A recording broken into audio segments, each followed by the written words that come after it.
एक केस देखिए, दो लोग हैं, एक तरफ महेश है और दूसरी तरफ है महिषा। दोनों देखो बीच पर खड़े हैं और सनसेट देख रहे हैं। महेश ये कहता है कितना प्यारा सनसेट है, वाइब्रेंट कलर्स हैं, बहुत बढ़िया लग रहा है। लेकिन महिषा सैड फील कर रही हैं उस सनसेट को देख के और कह रही हैं ये तो सन का गुड बाय है। मतलब उनको ये दृश्य अच्छा नहीं लग रहा कि सन अस्त हो रहा है। दोनों में से देखो एक तो गलत है। कौन गलत है? एक्चुअली देखो कोई भी गलत नहीं है। जो भी हम देखते हैं, जो भी हम सुनते हैं, जो हम देखते हैं वो देखो वो हमारा पर्सपेक्टिव होता है, वो सच नहीं होता। और जो भी हम सुनते हैं वो किसी की ओपिनियन है, वो भी फैक्ट नहीं है। जैसे आपको एग्जांपल देता हूं, महेश कहता है हिस्ट्री बहुत ही इंटरेस्टिंग सब्जेक्ट है, जबरदस्त सब्जेक्ट है और पढ़ने में बहुत मजा आता है।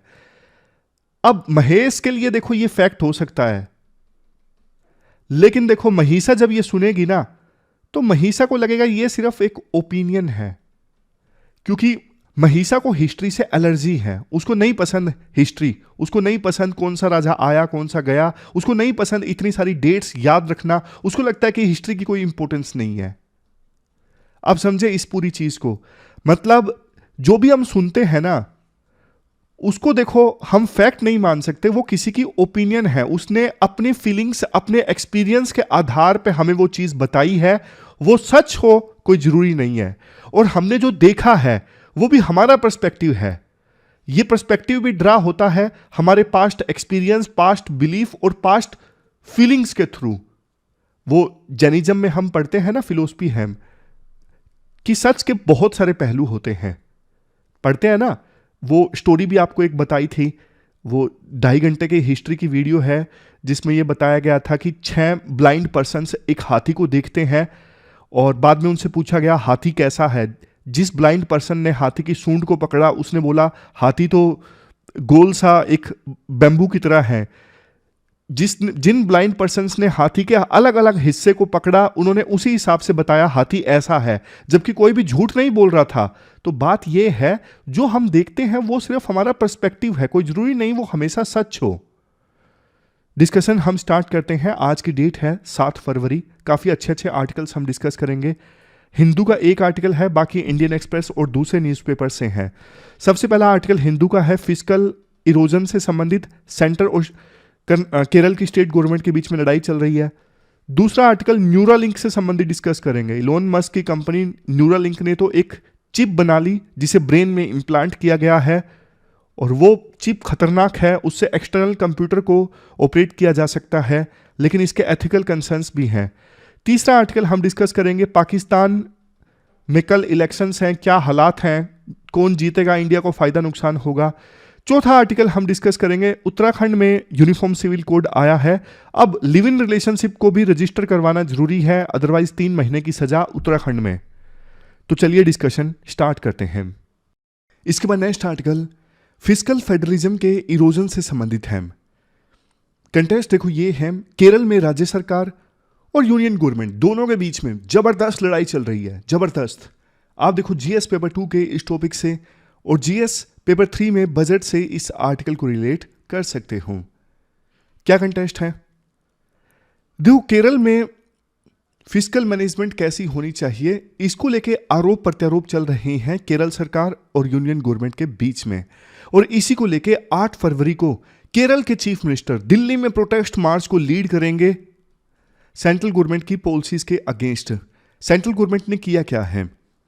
सेंट्रल गवर्नमेंट ने ना केरल सरकार के ऊपर नेट बोरोइंग सीलिंग जो लगाई है ना, उसको लेके केरल सरकार के कंसर्न्स है। मैं आपको बिल्कुल बेसिक से बताता हूं, इकोनॉमी का आर्टिकल है ताकि आपको अच्छे से समझ में आए। देखो अगर कोई राज्य सरकार अपने ऊपर बहुत ज्यादा लोन का कर्ज बढ़ा देती है, मतलब ले दबादब लोन, लोन पे लोन, लोन पे लोन, लोन पे लोन, तो इसका रिजल्ट क्या निकलेगा? इसका रिजल्ट ये निकलेगा कि उस राज्य सरकार के ऊपर ना कर्ज का बोझ बहुत ज्यादा बढ़ जाएगा और ये जो डेट है ना अनसस्टेनेबल हो जाएगा। अनसस्टेनेबल मतलब जैसे श्रीलंका जैसे देश डेट ट्रैप में फंस जाते हैं ना, कि आपने जो प्रीवियसली कर्ज लिया है उसका इंटरेस्ट चुकाने के लिए आपको फिर से कर्ज लेना पड़ रहा है। यह रिजल्ट निकलता है अगर किसी भी सरकार के ऊपर कर्ज का बोझ बहुत ज्यादा बढ़ जाता है तो। समझे, इसका और भी बहुत सारी कंसिक्वेंसेस होते हैं। इन्फ्लेशन बहुत ज्यादा बढ़ जाती है क्योंकि लोन उठा लिया सरकार ने बहुत ज्यादा और खुला खर्चा कर दिया। लोगों के पास पैसा आया, अब लोगों के पास पैसे हैं तो उसे खर्च करने के लिए जाएंगे, मतलब सप्लाई कम है, डिमांड ज्यादा है, तो इन्फ्लेशन बढ़ जाती है। फिस्कल क्राइसिस आ जाते हैं। इवन देखो प्राइवेट कंपनीज के पास में लोन बचता ही नहीं लेने के लिए, क्योंकि सारा लोन तो उठाकर ले गई स्टेट गवर्नमेंट। तो प्राइवेट कंपनीज अगर कम लोन लेंगी तो वो कम इन्वेस्ट करेंगी, ये भी नुकसान है। कुल मिला के देखो पॉइंट ये है कि अगर किसी भी राज्य सरकार के ऊपर कर्ज का बोझ बहुत ज्यादा हो जाता है, लोन बहुत ज्यादा हो जाता है, तो वो ना तो उस राज्य सरकार के हित में है ना ही देश के हित में है। और देखा यह गया है हमारे देश में कई सारे राज्य सरकारें इलेक्शंस जीतने के लिए ना बहुत सारी स्कीम्स की घोषणा कर देती हैं इलेक्शन से पहले, फ्री फ्री फ्री, लेकिन वो ये नहीं देखती कि इन फ्री स्कीम्स को लॉन्च करने के लिए पैसा कहां से आएगा। बाद में फिर लोन लेने की कोशिश करते हैं उन फ्री स्कीम्स को इंप्लीमेंट करने के लिए। इकोनॉमिकली देखो ये रैशनल चीज नहीं है। आप कोई चीज मतलब स्कीम चलाना बुरी बात नहीं है, हमारा देश जो है वो एक वेलफेयर स्टेट है, बट अगर लोन लेके आप उन फ्री स्कीम को इंप्लीमेंट कर रहे हो तो ये सही चीज नहीं है। लोन लेके तो आपको इंफ्रास्ट्रक्चर डेवलप करना चाहिए जिससे लॉन्ग टर्म में फायदा होता है। संविधान का आर्टिकल 293 सेक्शन 3 यह कहता है, अगर देखो स्टेट ने ना, किसी भी स्टेट गवर्नमेंट ने पहले सेंट्रल गवर्नमेंट से लोन लिया है और वो अभी बकाया है, वो नहीं चुकाया है स्टेट गवर्नमेंट ने सेंट्रल गवर्नमेंट को, तो फिर फर्दर लोन लेने के लिए ना स्टेट गवर्नमेंट को सेंट्रल गवर्नमेंट की कंसेंट लेना जरूरी होता है। या ये चीज आप लक्ष्मीकांत में पढ़ते हो या फिर जहां से भी आप पॉलिटी पढ़ते हो वहां ये चीज आप पढ़ते हो कि अगर स्टेट गवर्नमेंट ने सेंट्रल गवर्नमेंट से लोन लिया है, अभी आउटस्टैंडिंग अमाउंट है, नहीं चुकाया है पूरा, तो फिर फर्दर लोन लेने के लिए स्टेट गवर्नमेंट को सेंट्रल गवर्नमेंट की कंसेंट लेनी होती है। अभी सेंट्रल गवर्नमेंट ने क्या किया है, ध्यान से सुनिएगा, सबसे इंपॉर्टेंट बात, अभी सेंट्रल गवर्नमेंट ने लिमिट लगाई है केरल सरकार के ऊपर, नेट बोरोइंग लिमिट। लिमिट के बजाय इसे सीलिंग बोलिए, नेट बोरोइंग सीलिंग। क्या मतलब है इस चीज का? इस चीज का मतलब यह है, देखो सेंट्रल गवर्नमेंट ने यह बोला एग्जाम्पल के तौर पे कि आप ना 1000 करोड़ का लोन ले सकते हो। सेंट्रल गवर्नमेंट ने बोला कि आपकी सीलिंग ये है, आप 1000 करोड़ का लोन ले सकते हो। लेकिन अब ध्यान से सुनिएगा, देखो पब्लिक अकाउंट में जो पैसा है ना, पब्लिक अकाउंट में कौन सा पैसा आता है? पब्लिक अकाउंट में जैसे देखो प्रोविडेंट फंड का पैसा है या स्मॉल सेविंग स्कीम का पैसा है, जो वैसे भी स्टेट गवर्नमेंट को वापस लौटाना है। तो ये हमने लिमिट रखी है 1000 करोड़ की, उसमें पब्लिक अकाउंट वाला सारा पैसा माइनस कर दीजिए।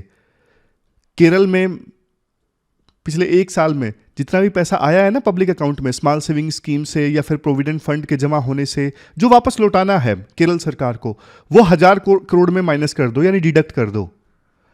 इसके अलावा कई बार ना स्टेट गवर्नमेंट्स क्या करती हैं, अपनी जो एंटरप्राइजेज है ना, पब्लिक सेक्टर यूनिट्स होती हैं स्टेट की, उनको बोलती हैं कि आप लोन ले लीजिए मार्केट से। क्योंकि ना स्टेट की पब्लिक सेक्टर यूनिट्स जो लोन लेती है ना, उसको बजट में दिखाना नहीं पड़ता, लेकिन देखो इंटरेस्ट वगैरह तो बजट से बाद में जाता है ना। तो इसी प्रकार से केरल की सरकार ने ना एक फंड बनाया, Kerala infrastructure investment fund board. इस बोर्ड को काम दिया गया कि आपको ना इंफ्रास्ट्रक्चर डेवलप करना है केरल में। फायदा यह था अलग से बोर्ड बना के कि अब ये board for example bond release करके पैसा उधार लेगा, समझ गए? तो ये जो उधारी है ना, केरल की सरकार को अपने बजट में नहीं दिखानी पड़ेगी। इस चीज को देखो कहा जाता है या तो ऑफसेट बजटिंग या फिर एक्स्ट्रा बजटिंग। अब कायदे से केरल की सरकार ने नहीं लोन लिया, केरल की किसी पीएसयू ने या फिर पब्लिक एंटरप्राइज ने लोन लिया है, तो वो बजट में नहीं दिखाना पड़ता। सेंट्रल गवर्नमेंट ने क्या कहा, सेंट्रल गवर्नमेंट चालाक है, उन्होंने बोला देखो आपके किसी पब्लिक सेक्टर ने, एंटरप्राइज ने भी लोन लिया है जिसका इंटरेस्ट आप बजट से चुका रहे हो, तो हम उसको भी काउंट करेंगे, उसको माइनस कर देंगे नेट बोरोइंग सीलिंग से। समझे? मान लीजिए नेट बोरोइंग सीलिंग पहले 1000 करोड़ थी, पब्लिक अकाउंट में जो पैसा आया वो माइनस कर दिया स्मॉल सेविंग स्कीम वाला। अब केरल की सरकार ने ये फंड बनाया था इंफ्रास्ट्रक्चर डेवलप करने के लिए। सेंट्रल गवर्नमेंट ने कहा ये एक्स्ट्रा बजटिंग वाला है, कायदे से इसका इंटरेस्ट तो आप ही चुकाओगे ना, अगर केरल की वो एंटरप्राइज नहीं चुका पाई तो इसे भी हम माइनस करेंगे। आपके इस इन्वेस्टमेंट फंड बोर्ड ने मान लीजिए 300 करोड़ लोन लिया है, तो वो भी हम माइनस कर देंगे नेट बोरोइंग सीलिंग से। तो दोनों माइनस करने के बाद में अब बचे 600 करोड़। बस आप इतना ही लोन ले सकते हो, इससे ज्यादा नहीं ले सकते। दोनों चीजों को माइनस करवा दिया सेंट्रल गवर्नमेंट ने। केरल की सरकार का ना इसी को लेकर विरोध है। केरल की सरकार कहती है ये तो ना सेंट्रल गवर्नमेंट जो है वो हमारे डोमेन में घुस रही है, हमारे पास में सेंट्रल गवर्नमेंट ने रोक दिया हमें फर्दर लोन लेने से। अब हमारे पास वेलफेयर स्कीम्स को इंप्लीमेंट करने के लिए पैसे नहीं है, पेंशन्स देने के लिए पैसे नहीं है। सेंट्रल गवर्नमेंट का कहना है कि भैया ये तो आपको पहले सोचना चाहिए था ना। तो ये तो देखो अभी तक आपने ना यूनियन गवर्नमेंट का पक्ष सुना, अब देखो स्टेट गवर्नमेंट का पक्ष सुनिए। स्टेट गवर्नमेंट का ये कहना है देखो किसी भी राज्य के ऊपर पब्लिक डेट कितना है, इसके ऊपर कानून बनाने की पावर पार्लियामेंट के पास नहीं है। यह संविधान के स्टेट लिस्ट में आता है 7वें शेड्यूल में। सबसे पहली चीज तो कैसे यूनियन गवर्नमेंट स्टेट गवर्नमेंट को रोक सकती है फर्दर लोन लेने से वेलफेयर स्कीम्स को इंप्लीमेंट करने के लिए? मतलब स्टेट गवर्नमेंट का यह कहना है किसी भी राज्य के ऊपर पब्लिक डेट कितना होना चाहिए उसको कैसे डिटरमिन किया जाए, कैसे पब्लिक डेट को एडमिनिस्टर किया जाए, इन सभी इश्यूज पे कानून बनाने की पावर सिर्फ और सिर्फ स्टेट लेजिस्लेचर के पास में है, पार्लियामेंट के पास में नहीं है। दूसरी चीज स्टेट गवर्नमेंट का यह कहना है देखो ये स्मॉल सेविंग का पैसा, security deposit, provident fund, reserve fund, ये सारा पैसा है ना, इसको आप एनबीसी में इंक्लूड मत करो। ये स्टेट गवर्नमेंट का कहना है। इसको आप एनबीसी में क्यों इंक्लूड कर रहे हो? ये तो हम डिसाइड करेंगे ना कि पब्लिक अकाउंट से रिलेटेड जो एक्टिविटीज हैं उसको एनबीसी में शामिल करना है या नहीं करना है, क्योंकि ये स्टेट लेजिस्लेचर का काम है ना कि सेंटर का काम। सेंटर के पास में कोई पावर नहीं है कि पब्लिक अकाउंट से विड्रॉ करना उसे एनबीसी में शामिल किया जाए। इसके बाद स्टेट के पक्ष में आर्गुमेंट ये दिया जाता है केरला फिस्कल रिस्पॉन्सिबिलिटी एक्ट 2003 ये स्टेट लेजिस्लेचर के द्वारा इनेक्ट किया गया था। इसके अनुसार 2025-26 तक केरल सरकार का जो फिस्कल डेफिसिट है ना वो 3% ऑफ जीडीपी लेके आना है। तो ना जब राइटर का कहना है तब जब देखो स्टेट गवर्नमेंट का एक्ट है तो एक्सटर्नल सुपरविजन की क्या जरूरत है? सेंट्रल गवर्नमेंट के सुपरविजन की जरूरत ही नहीं है जब स्टेट लेजिस्लेचर ने खुद ही एक्ट बना रखा है फिस्कल डेफिसिट को कंट्रोल करने के लिए। और संविधान का आर्टिकल 202 ये स्टेट को पावर देता है कि वो अपना रेवेन्यू रिसिप्ट या फिर एक्सपेंडिचर वो सब मैनेज करे बजट की सहायता से। लेजिस्लेटिव असेंबली में इसके लिए बजट प्रेजेंट किया जाता है। तो सेंट्रल गवर्नमेंट क्यों इसमें इंटरफेयर कर रही है? लास्ट आर्ग्यूमेंट स्टेट गवर्नमेंट का सबसे स्ट्रॉन्ग है। 2023-24 के लिए यूनियन लेवल पे जो फिस्कल डेफिसिट है वो कितना है? 5.8%, जबकि केरल में फिस्कल डेफिसिट है 2.44%। तो राइटर का कहना है केरल की सरकार सेंट्रल गवर्नमेंट से अच्छा परफॉर्म कर रही है। वहां पे फिस्कल डेफिसिट 5.8% है, केरल में 2.44% है। बजट को कैसे मैनेज करना है ये स्टेट गवर्नमेंट की डिस्क्रिप्शन पे डिपेंड करता है। और ये जो पावर है ये यूनियन एग्जीक्यूटिव को नहीं दी जा सकती फिस्कल मैनेजमेंट के नाम पे। मतलब यूनियन गवर्नमेंट ये नहीं बोल सकती कि आप फिस्कली स्टेट को अच्छे से मैनेज नहीं कर रहे हो इसलिए हम आपकी पावर ले रहे हैं। नहीं, ऐसा नहीं है, ऐसा नहीं हो सकता।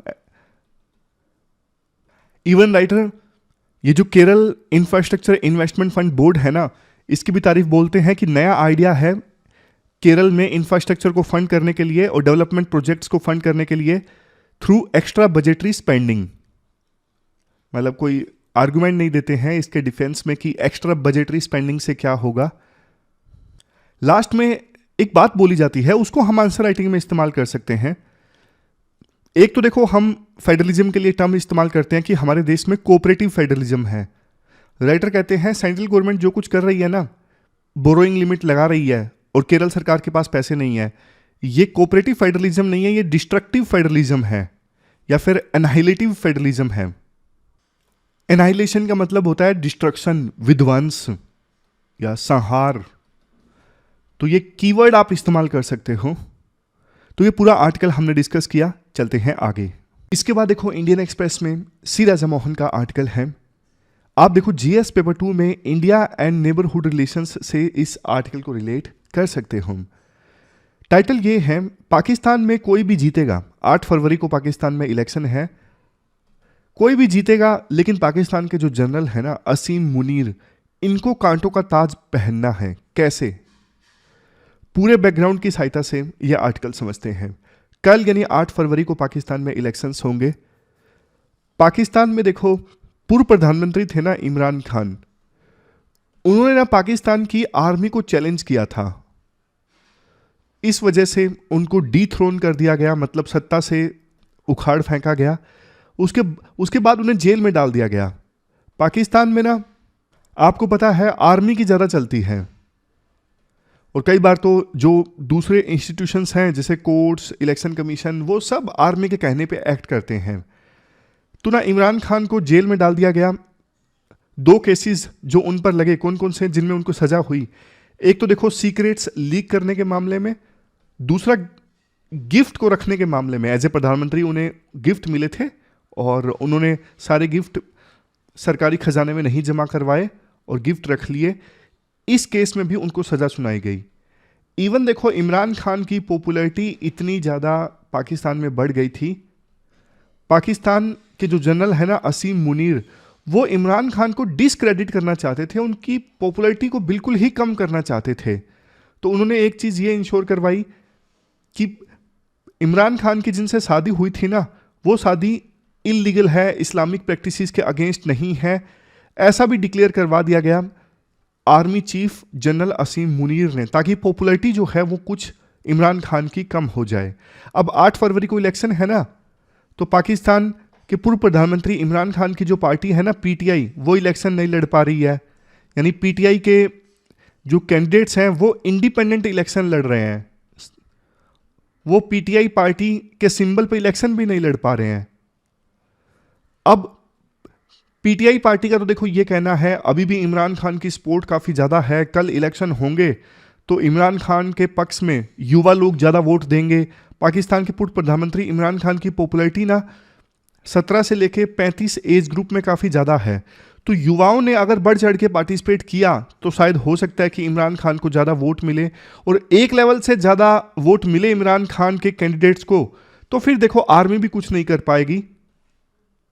लेकिन खबरें ऐसे आ रही हैं कि इमरान खान के जो कैंडिडेट्स हैं उनको इलेक्शन लड़ने से रोका गया, उनको नॉमिनेशन फाइल करने से रोका गया। कुछ भी करके आर्मी ये इंश्योर करेगी कि इमरान खान तो फिर से सत्ता में ना आ पाए। आज के समय में पाकिस्तान की आर्मी की जो चॉइस है ना, वो नवाज शरीफ हैं। वही नवाज शरीफ जिनको बाजवा ने सत्ता से बेदखल कर दिया था। उन्होंने भी आर्मी के ऊपर काफ़ी सारे क्वेश्चंस उठाए थे, तो उस समय नवाज शरीफ को बेदखल किया गया बाजवा के द्वारा और इमरान खान को सिलेक्ट किया गया प्रधानमंत्री बनने के लिए। लेकिन बाद में इमरान खान और बाजवा के जो रिश्ते थे वो बिगड़ गए। राइटर कहते हैं, यानी सी राजा मोहन कहते हैं, इमरान खान ने ना एक गलती की, वो ये सोचने लगे कि आर्मी को भी उनकी उतनी ही जरूरत है जितनी मुझे आर्मी की है, और इस चक्कर में ना उन्होंने काफ़ी सारे गलत फैसले लिए। उनको लगा कि उनके पास में आर्मी की फुल फ्लैज सपोर्ट है, तो उन्होंने अपने पॉलिटिकल ओपोनेंट्स को बहुत ज़्यादा डिमोनाइज किया, गालियां दी, उनको डिसक्रेडिट किया, पब्लिक में उनकी इमेज खराब की, कईयों को जेल में डाल दिया गया। इसके अलावा उन्होंने यूएस के साथ अपने रिश्ते बिगाड़ दिए और ये आरोप लगाया यूएस पे कि यूएस की सहायता से मुझे सत्ता से बेदखल करने की कोशिश हो रही है। चाइना पाकिस्तान इकोनॉमिक कॉरिडोर पे उन्होंने टफ क्वेश्चंस पूछे तो चाइना भी नाराज हो गया। सऊदी अरेबिया की लीडरशिप के अगेंस्ट जाके उन्होंने टर्की और मलेशिया के साथ में स्ट्रॉन्ग रिलेशंस बनाने की कोशिश की, इससे सऊदी अरेबिया नाराज हो गया। तो मतलब उन्होंने ऐसे फैसले लिए जिससे पाकिस्तान के सारे जो ट्रेडिशनल फ्रेंड्स थे ना, वो पाकिस्तान से खफा हो गए। उन्होंने आर्मी की अथॉरिटी को भी चैलेंज किया, ये चीज़ भी पाकिस्तान की आर्मी को पसंद नहीं आई। तो इस वजह से उन्हें सत्ता से हटा दिया गया पाकिस्तानी आर्मी की वजह से। और अब इलेक्शंस होने जा रहे हैं जिसमें पाकिस्तान की आर्मी जो है वो नवाज शरीफ को चुनने जा रही है, ऐसा राइटर का मानना है। ये सारे फैसले लिए गए पाकिस्तान के करंट आर्मी चीफ के द्वारा। इस्लामिक पर्सनल लॉ का इस्तेमाल करके खान की मैरिज को इलीगल डिक्लेयर करवा दिया ताकि उनकी पॉपुलैरिटी कम हो जाए। वो अब नेक्स्ट पीएम चुनने जा रहे हैं, पाकिस्तान के current army chief Nawaz Sharif. Writer ये कहते हैं देखो कोई भी चुन के आए, लेकिन पाकिस्तान के सामने ना चैलेंजेस बहुत सारे हैं। एक तो पाकिस्तान में ना अभी महंगाई 30% से ज़्यादा है, अभी भी इतना ज़्यादा कर्ज है पाकिस्तान के ऊपर। पाकिस्तान की इकोनॉमी अभी भी क्राइसिस में है। सिक्योरिटी चैलेंजेस बढ़ते जा रहे हैं। तहरीक तालिबान पहले से ज़्यादा एक्टिव है। बलूचिस्तान में पहले से ज़्यादा अशांति है। ऊपर से ईरान के साथ में अभी रिश्ते खराब हो गए थे। ईरान ने पाकिस्तान में टेरर कैंप्स के ऊपर अटैक किया। तो मतलब चैलेंजेस पाकिस्तान के सामने आज काफ़ी ज़्यादा हैं। जाते जाते इमरान खान ने ना ये साबित कर दिया कि पाकिस्तान में आर्मी की जो अथॉरिटी है ना सैक्रोसैंक्ट नहीं है। इमरान खान ने पाकिस्तान की आर्मी की अथॉरिटी को चैलेंज किया, हालांकि बाद में बाउंस बैक किया पाकिस्तान की आर्मी ने। जो पाकिस्तान के जनरल है ना मुनीर, वो इकोनॉमिक रिफॉर्म्स लाना चाहते हैं पाकिस्तान की इकोनॉमी में। लेकिन देखो इकोनॉमिक रिफॉर्म लाना आसान नहीं है। आपको भी पता है इकोनॉमिक रिफॉर्म्स जो लाता है उसको एक पॉलिटिकल कॉस्ट चुकानी पड़ती है, क्योंकि रिफॉर्म हमेशा ना पेनफुल होते हैं। जैसे टैक्स इंक्रीज कर दिया जाता है, वेलफेयर स्कीम्स खत्म कर दी जाती हैं रिफॉर्म्स में, और जो भी ये लाता है फिर उसकी जनता में पॉपुलैरिटी कम हो जाती है। आज अफगानिस्तान में तालिबान के साथ पाकिस्तान के रिश्ते सही नहीं है। पहले यूएस और चाइना दोनों की सपोर्ट पाकिस्तान के पास थी। आज ढंग से तो किसी भी एक देश की सपोर्ट नहीं है पाकिस्तान के पास में। पिछले 20 सालों में ना पाकिस्तान का ग्लोबल डिक्लाइन काफ़ी ज़्यादा हुआ है। 2001 में जब वर्ल्ड ट्रेड सेंटर पे हमला हुआ था तो उस समय पाकिस्तान की आवश्यकता थी यूएस को, लेकिन आज पाकिस्तान को कोई नहीं पूछ रहा है। पाकिस्तान की जो इकोनॉमी है इंडिया की इकोनॉमी की 1/10 है, और बांग्लादेश की इकोनॉमी से पाकिस्तान की इकोनॉमी का साइज $100 बिलियन कम है। तो मतलब जनरल मुनीर के सामने ना बहुत सारे चैलेंजेस हैं कि पाकिस्तान का जो ये बहुत तेजी से डिक्लाइन हो रहा है इसे कैसे रोका जाए। रोकना पाकिस्तान के आर्मी चीफ को ही पड़ेगा। फिलहाल पावर उनके पास में ही है, और जो भी जीतेगा इलेक्शन उसके पास में उतनी पावर नहीं रहेगी, आर्मी के पास ही पावर रहेगी। तो ये पूरा आर्टिकल हमने डिस्कस किया सी राजा मोहन का पाकिस्तान के हालात से संबंधित। इसके बाद नेक्स्ट आर्टिकल न्यूरालिंक से संबंधित एथिकल कंसर्न्स के बारे में है।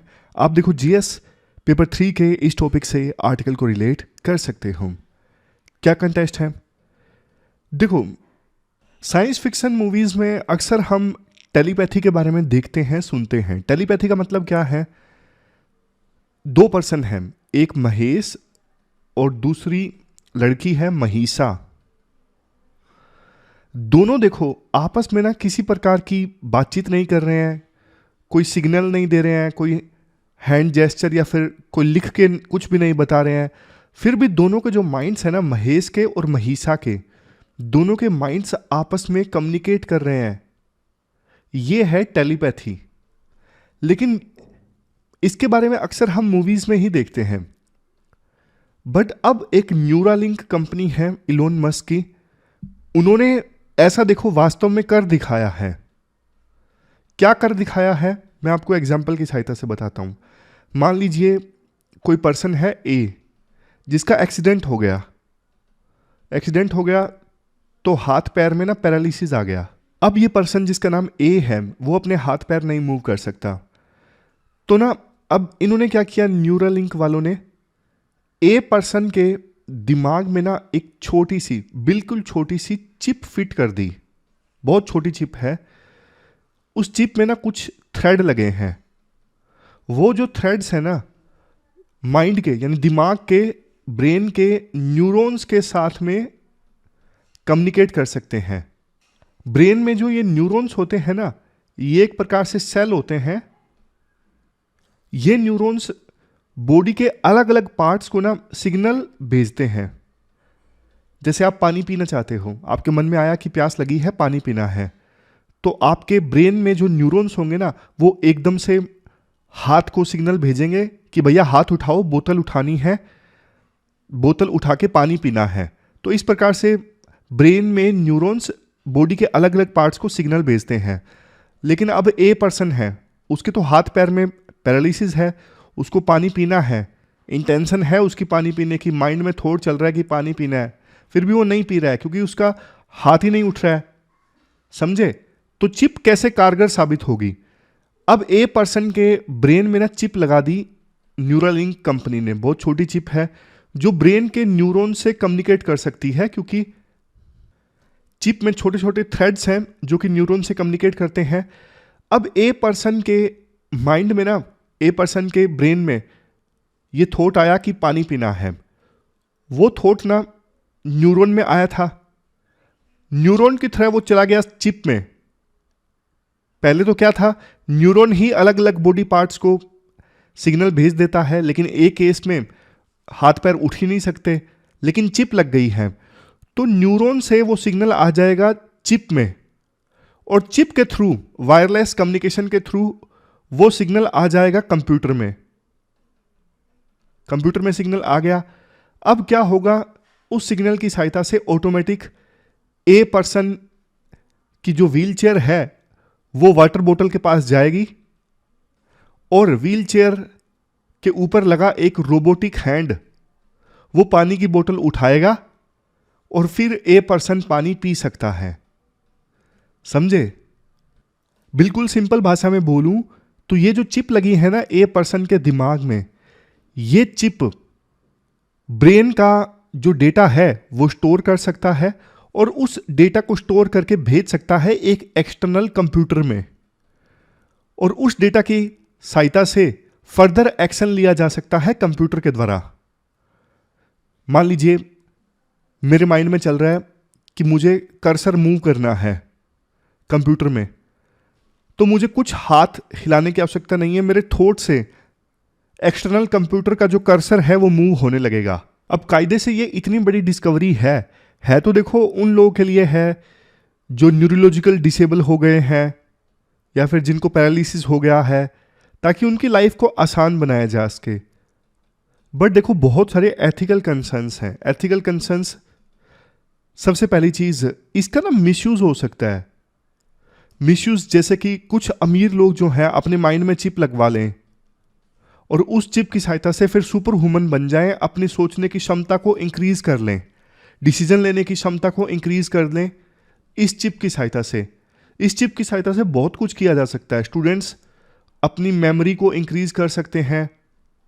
वो लोग जो जॉब में जाते हैं वो कॉम्प्लेक्स से कॉम्प्लेक्स काम बिल्कुल आसानी से कर सकते हैं इस चिप की सहायता से।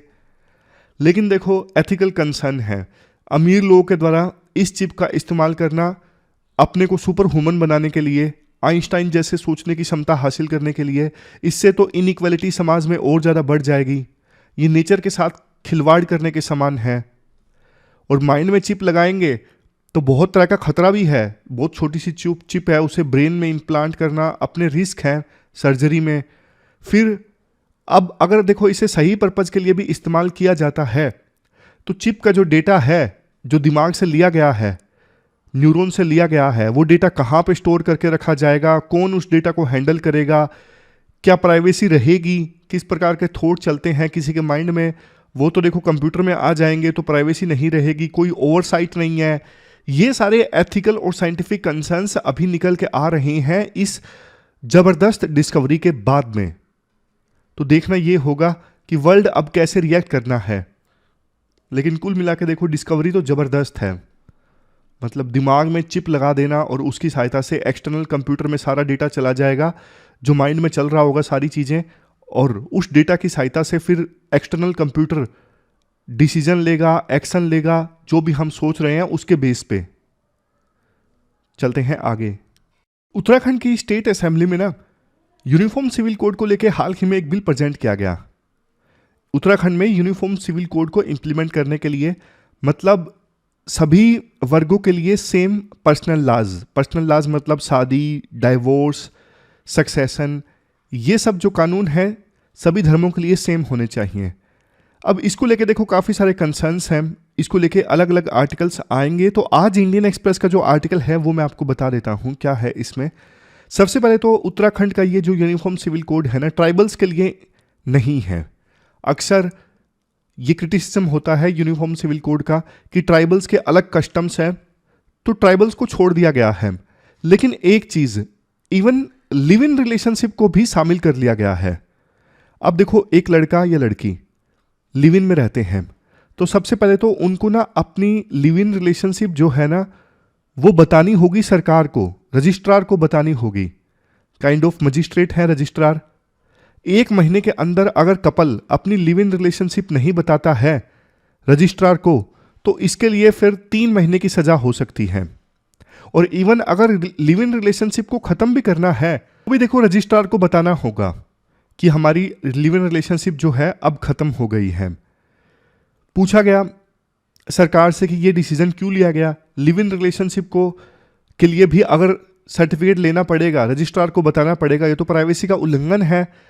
तो सरकार ये बोलती है, जो पुणे में वो केस नहीं आया था, लड़की का नाम याद नहीं है मुझे, जिसके मार के जिनके टुकड़े टुकड़े कर दिए थे, तो सरकार का ये कहना है लिव इन रिलेशनशिप में इस प्रकार के केसेस ना सामने आए, एक डर पैदा करने के लिए, डेटरेंस पैदा करने के लिए हम ये प्रोविजन लेके आए हैं। बट देखो, इसके अगेंस्ट ना बहुत सारे आर्गुमेंट्स दिए जा सकते हैं। सबसे पहले तो ये 2017 में पुट्टास्वामी केस में जजमेंट में आया था, राइट टू प्राइवेसी एक फंडामेंटल राइट है, तो उसके अगेंस्ट है ये यूनिफॉर्म सिविल कोड का प्रोविजन। लिव इन रिलेशनशिप के लिए भी कंपल्सरी रजिस्ट्रेशन करवाना, ये तो उस फ्रीडम के अगेंस्ट है कि हमें शादी नहीं करनी है, फिलहाल साथ में रहना है। इवन देखो प्रोविजन ये भी है, लिव इन रिलेशनशिप के बाद अगर लड़का लड़की को छोड़ देता है ना, तो इसके लिए फिर मैरिड वुमेन की तरह लड़के को अपनी लिव इन पार्टनर जिसको छोड़ दिया गया है उसको मेंटेनेंस प्रोवाइड करना पड़ेगा। राइटर कहते हैं देखो 2017 की लैंडमार्क पुट्टास्वामी जजमेंट में ना सुप्रीम कोर्ट ने ये कहा था कि देखो कोई भी पर्सनल इंफॉर्मेशन जिसका कोई भी पब्लिक एक्टिविटी या इंटरेस्ट से लेना देना नहीं है, उसको कलेक्ट करना ये इंडिविजुअल की प्राइवेसी में अनवारंटेड इन्वेजन है। तो देखो लिव इन रिलेशनशिप की इंफॉर्मेशन इकट्ठा करना, इससे कोई पब्लिक इंटरेस्ट सर्व नहीं हो रहा है, तो ये चीज़ तो कोर्ट में जाना तय है। दिल्ली हाई कोर्ट ने भी अपनी नाज फाउंडेशन रूलिंग 2009 में ये कहा था, किसी भी इंडिविजुअल के पास में ना ऑटोनमी है कि वो अपने हिसाब से, अपनी चॉइस के हिसाब से रिलेशनशिप बिल्ड कर सकता है ताकि उससे वो लेजिटिमेट गोल हासिल कर सके। लेकिन लिव इन रिलेशनशिप के अगेंस्ट ये जो प्रोविजन है, ये देखो दिल्ली हाई कोर्ट की इस जजमेंट के भी अगेंस्ट है। राइटर तो कहते हैं इससे right to life with dignity भी प्रभावित होता है, आर्टिकल 21। तो इस प्रकार से देखो यूनिफॉर्म सिविल कोड का बिल आया है उत्तराखंड असेंबली में, काफ़ी सारे प्रोविजंस हैं, इसको लेके आर्टिकल्स आएंगे, हम डिस्कस भी करेंगे। आज तो सिर्फ ये एक एस्पेक्ट से संबंधित आर्टिकल है, कल परसों जो भी दूसरे एस्पेक्ट से संबंधित आर्टिकल आएंगे उन्हें भी हम डिस्कस करेंगे। हमारी आज की डिस्कशन में इतना ही है। क्वेश्चंस लास्ट में देख लीजिए। लास्ट में देखो ये 2 क्वेश्चंस आपको अटेम्प्ट करने हैं, एक तो फिस्कल फेडरलिज्म से संबंधित और दूसरा न्यूरोलिंक कंपनी का जो ये चिप इम्प्लांट है इसमें क्या एथिकल और साइंटिफिक कंसर्न्स इन्वॉल्व हैं, ये एथिक्स में पूछा जा सकता है। दोनों क्वेश्चंस के आंसर आपको 250 वर्ड्स में देने हैं। pwonlyas.com पे जाके आप दोनों क्वेश्चंस के आंसर दे सकते हो। तो ये थी हमारी आज की डिस्कशन। फिलहाल इस डिस्कशन में इतना ही है। ख्याल रखिए, मिलते हैं एक नई डिस्कशन के साथ। Thank you very much.